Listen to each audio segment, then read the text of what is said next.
हरे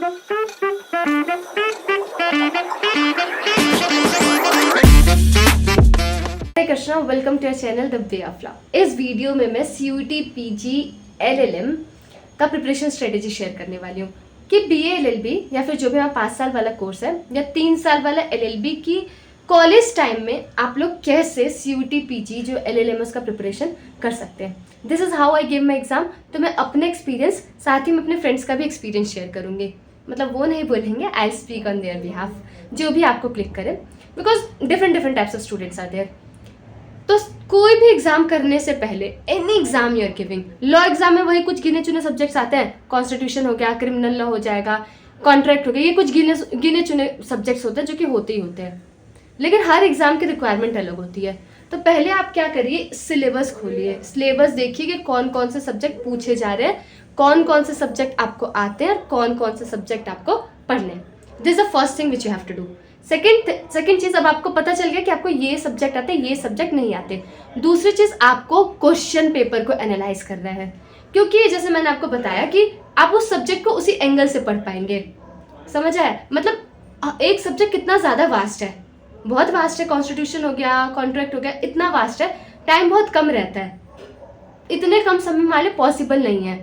तो आप लोग देखो कि क्वेश्चन पेपर कैसा है। अगर आप क्वेश्चन सॉल्व कर पा रहे हैं तो ही पढ़ने का फायदा है, वरना अगर आपको एग्जाम क्लियर करना है और आप क्वेश्चन नहीं सॉल्व कर रहे तो कोई फायदा नहीं है।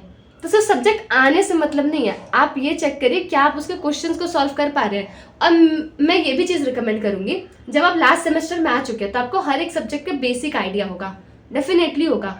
तो आप क्या करिए, पहले क्वेश्चंस देख लीजिए और उस हिसाब से पढ़िए, उस चीज़ को दिमाग में रख के आप उस सब्जेक्ट को पढ़िए। वरना आप क्या होगा, आप अननेसेसरी चीज़ें पढ़ोगे, टाइम वेस्ट करोगे। और कंपटीशन में जो सिलेबस दिया गया है, मतलब उसी को ध्यान में रखना, उसी को पकड़ के रखना, कुछ फालतू नहीं पढ़ना है। जितना फालतू पढ़ेंगे हमारे लिए हेडेक क्रिएट होगा, एट द एंड एग्जाम नहीं क्लियर होगा। मतलब है यहाँ पे एग्जाम क्लियर करने से, आप कितने घंटे पढ़ रहे हो उससे मतलब नहीं है, क्या पढ़ रहे हो उससे मतलब नहीं है, मतलब एग्जाम क्लियर करने से।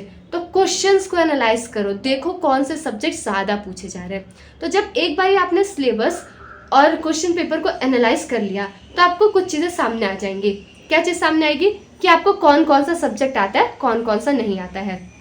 पहली चीज़ आपको ये पता चलेगी। दूसरी चीज़ आपको पता चलेगी कि किस लेवल का क्वेश्चन है, किस सब्जेक्ट को किस तरीके से पढ़ना है। तीसरी चीज़ जो कि सबसे इंपॉर्टेंट, आपको पता चल जाएगा कौन से सब्जेक्ट से सबसे ज़्यादा क्वेश्चंस आ रहे हैं। तो आप अकॉर्डिंगली ये सब चीज़ों को देख के आप ये अंदाज़ा लगा सकते हैं कि आपको कौन सा सब्जेक्ट पहले पढ़ना है, किस सब्जेक्ट को कितना टाइम देना है। मतलब ऑब्वियसली जिससे ज़्यादा पूछा जा रहा है आप उसे ज़्यादा समय देंगे, जो सब्जेक्ट आपका ज़्यादा वीक है। और जो सब्जेक्ट कम पूछा जा रहा है, आपको नहीं आता, तो आप उसे प्रायोरिटी नहीं दोगे, आप उसे एंड में रखोगे, है ना। तो इस हिसाब से आपको ये डिसाइड करना है। तो जब इतना एनालाइज कर लिया, आपका आइडिया लग जाएगा आपको कौन सा सब्जेक्ट आता है। अब जो सब्जेक्ट आता है उसके क्या करो, PYQ सॉल्व करना स्टार्ट कर दो। आपको ऐसी बुक्स होती हैं जो कि सब्जेक्ट वाइज उसके MCQs रहते हैं, या फिर ईयर वाइज जो रहते हैं, प्रीवियस ईयर के क्वेश्चंस रहते हैं। आप अपने हिसाब से देख लीजिएगा जो आपको ज़्यादा कंफर्टेबल है। मेरे पास तो दोनों ही MCQs थे। मैं पर्सनली क्या करती थी, मैंने कोई सब्जेक्ट लेके उठा के नहीं पढ़ा है, क्योंकि जब मैं अपने सेमेस्टर की पढ़ाई करती थी तो मैंने अच्छे से अपने सेमेस्टर की पढ़ाई करी।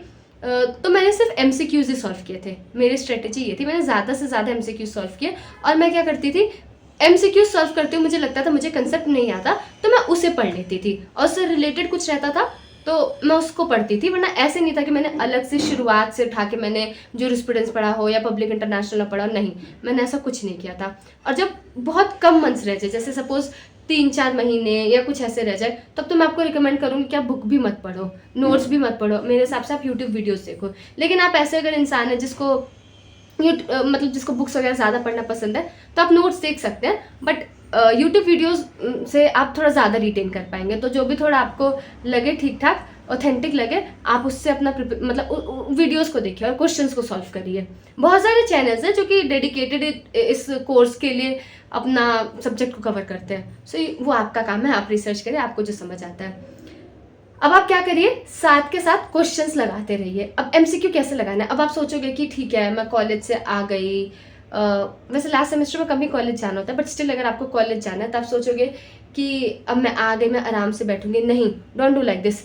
मैं क्या करती थी, जो मेरे पास MCQ की बुक थी, मैंने तो बुक ली थी, you can also take one book, है ना।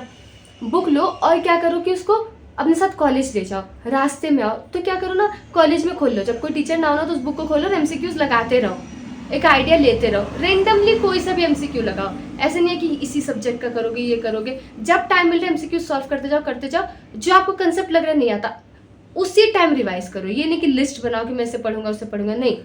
इस टाइम आपने देखा, आप लिस्ट बनाओ। इतना टाइम नहीं हो पाता है ना, क्योंकि मेरे तो लास्ट सेमेस्टर में प्रोसीजरल लॉस थे, तो मेरे को तो इतना टाइम नहीं मिल पाया था। और जो सब्जेक्ट ऐसे हैं जो कि आपको नहीं आता है, तो आप क्या करो, उसको आप पढ़ना शुरू कर दो। मैंने बताया अगर टाइम कम है तो यूट्यूब वीडियोस देखो, अदरवाइज आपके नोट्स हो तो आप अपने नोट्स से प्रिपेयर कर सकते हो। नहीं तो आप उस सब्जेक्ट को पढ़ना स्टार्ट कर दो। बाकी चीज़ का बेसिक थोड़ा भी क्लियर है ना, मैं कहूँगी कि उसके PYQ सॉल्व करो।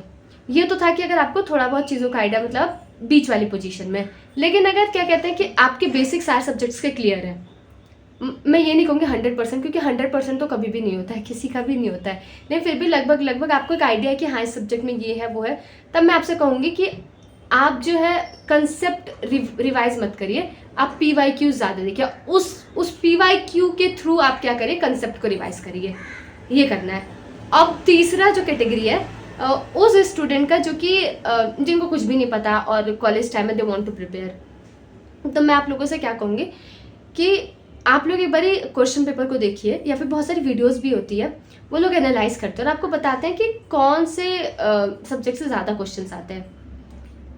यूट्यूब वीडियोस हैं, लेकिन मैं आपसे कहूँगी कि एक बार पर्सनली आप खुद भी एनालाइज करिए, क्वेश्चन पेपर को देखिए और आप देखिए पिछले 4-5 क्वेश्चन पेपर्स को तो देख ही लीजिए और देखिए कि कौन से सब्जेक्ट से ज़्यादा क्वेश्चन पूछे जा रहे हैं। जिस सब्जेक्ट से सबसे ज़्यादा क्वेश्चन पूछे जा रहे हैं, आप उस सब्जेक्ट को क्या करिए, रिवाइज करना शुरू करिए। रिवाइज मतलब उसको थोड़ा सा पढ़ना शुरू करिए। अब कैसे पढ़ना है, बुक लेके नहीं बैठना है, क्योंकि वैसे भी आपका बेसिक क्लियर नहीं है और आपको लग रहा है जो 5 साल में 3 साल में आप नहीं किए 2 महीनों में कर लोगे, नहीं हो पाएगा ना वो। मतलब मेरा कहने का मतलब, आई एम नॉट एक, प्लीज़ अंडरस्टैंड दिस, कि मैं ऑफेंड नहीं करना चाहती, मतलब मैं बता रही हूँ कि एग्ज़ाम निकालने ज़्यादा प्रायोरिटी, ये नहीं देखना कि अरे मैं अब ये करूँगा ये करूँ, नो, एग्ज़ाम निकालने ज़्यादा प्रायोरिटी। तो मैं आपको क्या कहूँगी कि आप लोग वीडियोस वगैरह ही देखिए, ये नहीं कि बुक खोल के बैठ रहे हो, किसी के लिए भी पॉसिबल नहीं है। जो साल भर पढ़ते हैं ना, 2-3 महीने पहले किसी के लिए भी पॉसिबल नहीं है, और आइडियली वो ठीक भी नहीं है बुक खोलना। तो आप लोग क्या करिए, यूट्यूब वीडियोस देखिए, या आपके पास नोट्स है तो नोट्स पढ़िए। किसी और का नोट्स तो मुझे पर्सनली नहीं समझ आता था, तो मैं तो वीडियोस ही देखना प्रेफर करती थी, और अपना वो जो है, आप क्या करो, कंसेप्ट रिवाइज करो और साथ ही साथ MCQ करो। अब जब MCQ करो, कोई ऐसा कंसेप्ट आ रहा है जो कि आपको नहीं पता, अब उसके बारे में पढ़ लो, ज़्यादा नहीं, जितना दिया गया ना उतना ही पढ़ लो, तो आपका बहुत सारा क्लियर हो जाएगा। तो ये था, मैंने तीनों कैटेगरीज जो है स्टूडेंट्स उनको कवर कर लिया। और एक और चीज़ ये है कि आप टारगेट्स फिक्स कर लीजिए कि मुझे इतने तो सॉल्व करना है, मुझे इतना तो सॉल्व करना है। जब मैंने अपना एग्ज़ाम दिया था, मैंने फिक्स कर रखा था कि अराउंड मैं 7 to 8 ईयर्स के जो क्वेश्चन पेपर्स थे ना, उससे ज़्यादा ही मैंने सॉल्व किए थे, बट मैंने इतना फिक्स कर रखा था कि मैं इतने ईयर्स के क्वेश्चन पेपर्स को सॉल्व करूँगी। मैंने कोई भी मॉक टेस्ट कुछ भी नहीं खरीदा था, आई ओनली प्रिपेयर डैट। और जो माइनर लॉस थे, मतलब माइनर जो चीज़ें थी, उसको तो मैंने पढ़ा भी नहीं था। जैसे छोटे छोटे जो सब्जेक्ट्स नहीं होते जिसमें से क्वेश्चंस कम आते हैं, बट आजकल तो हम कुछ प्रिडिक्ट नहीं कर सकते, कभी भी नहीं प्रिडिक्ट कर सकते, लेकिन मेरे पास टाइम कम था, तो मैंने अकॉर्डिंगली अपनी प्रायोरिटी बनाई थी कि इस सब्जेक्ट्स में से ज़्यादा आ रहा है तो मैं इस सब्जेक्ट को करूँगी।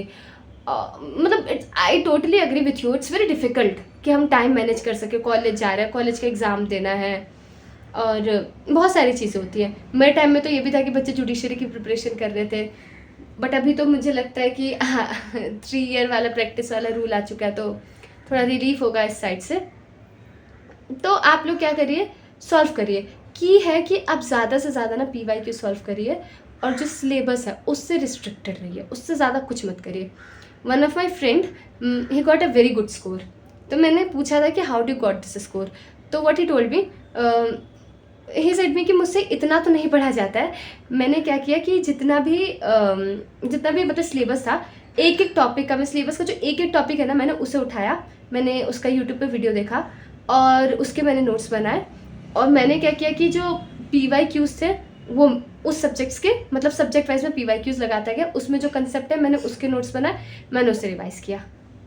समझ रहे आप क्या किया, जो टॉपिक है वो पढ़ा, मतलब उसको पढ़ना भी नहीं अच्छा लगता था, तो उसने यूट्यूब वीडियोस देखा, उसके बाद उस सब्जेक्ट से रिलेटेड MCQ सॉल्व किए, मतलब जो भी प्रीवियस ईयर क्वेश्चन थे। और प्रीवियस ईयर क्वेश्चन ज़्यादा ऑथेंटिक होते हैं, है ना। ये आजकल तो मॉक टेस्ट में इतना सारा AI से जनरेट करके बना दिया जाता है, तो PYQs को पहले प्रायोरिटी दीजिए, बाद में तो समय मिले आप जितना मर्जी उतना करिए, लेकिन PYQs को पहले प्रायोरिटी दीजिए। तो उसने बस PYQ सॉल्व किया और हर एक टॉपिक की वीडियो थी उसने वो देखा, बस रिवाइज कर लिया। बहुत शॉर्ट बहुत क्रिस्प नोट्स थे, मैंने पर्सनली देखा बहुत छोटे छोटे नोट्स थे और and he got a very good score. तो यहाँ पे आपको एग्जाम निकालने से मतलब है, बहुत सारा कंटेंट इकट्ठा करने की ज़रूरत नहीं है, बहुत कुछ पढ़ने की ज़रूरत नहीं है। जो मेन सोर्स है आपके पास वो आपके प्रीवियस ईयर क्वेश्चन है। I hope it is clear. But फिर भी किसी को अगर कोई डाउट होता है ना, so you can definitely come here और कमेंट या DM, जैसे आपको पूछना है। I try my best to help you, don't worry about it. It's very difficult, I totally understand, but इतना भी मतलब थोड़ी सी मेहनत कर लोगे ना तो आपको अच्छा लगेगा, तुरंत हो जाएगा। वरना फिर होगा कि you have to wait, number of things will come. थोड़ी ही मेहनत करनी है, मेहनत से भी ज़्यादा ना आपको थोड़ा सा ना क्या बोलते हैं, एक्टिव होना पड़ेगा। मतलब कि जैसे टीचर नहीं है तो तुरंत आपका MCQ सॉल्व करना शुरू करना पड़ेगा। और मैं तो रास्ते में आती थी ना, मैं ऑटो से आती थी, तो मैं क्या करती थी, मैं अपनी मैंने जो मेरी बुक थी ना, मेरे पास बुक जो थी वो AK जैन की बुक थी और सिंगल्स की, दोनों की मेरे पास बुक थी।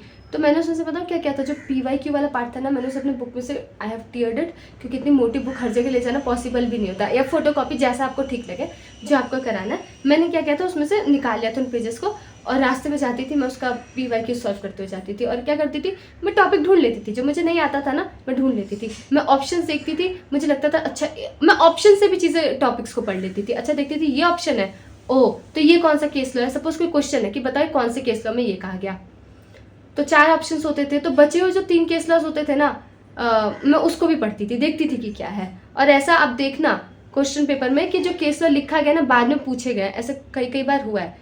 तो PYQs को थोड़ा ठीक से करना, और बहुत ज़्यादा घबराने की ज़रूरत नहीं है, हो जाएगा, ट्रस्ट में हो जाएगा, है ना। मैंने भी बहुत ज़्यादा CUT PG पे नहीं फोकस किया था, मेरा ही फोकस सेमेस्टर पे था, क्योंकि प्रोसीजरल लॉस थे, चांसेस थे कि फेल हो जाती अगर प्रोसीजरल लॉस नहीं ठीक से पढ़ते, फेल ही हो जाते ना। और इतना टाइम नहीं मिलता है बाद में पढ़ने का, जितना सेमेस्टर में मिलता है ना, बाद में कभी नहीं मिलता है। तो मैंने पहली प्रायोरिटी अपने प्रोसीजरल लॉस को रखा था। और आप भी एग्ज़ाम की प्रिपरेशन के चक्कर में ये मत करना कि सेमेस्टर को मिस आउट कर देना, ये बहुत बड़ी गलती करते हैं।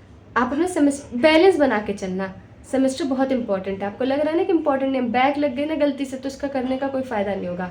तो देख के चलना अकॉर्डिंगली, सेमेस्टर को ही ज़्यादा टाइम देना, ठीक है। तो thank you for watching this video. If there's any doubt, do mention that comment box. Hare Krishna. Video तो एंड हो चुकी है, पर आप हमसे कनेक्ट कर सकते हैं हमारे इंस्टा ID पे, लिंक डिस्क्रिप्शन में दिया गया है। और ऐसी और वीडियोस देखने के लिए हमें सब्सक्राइब करें। हरे कृष्णा।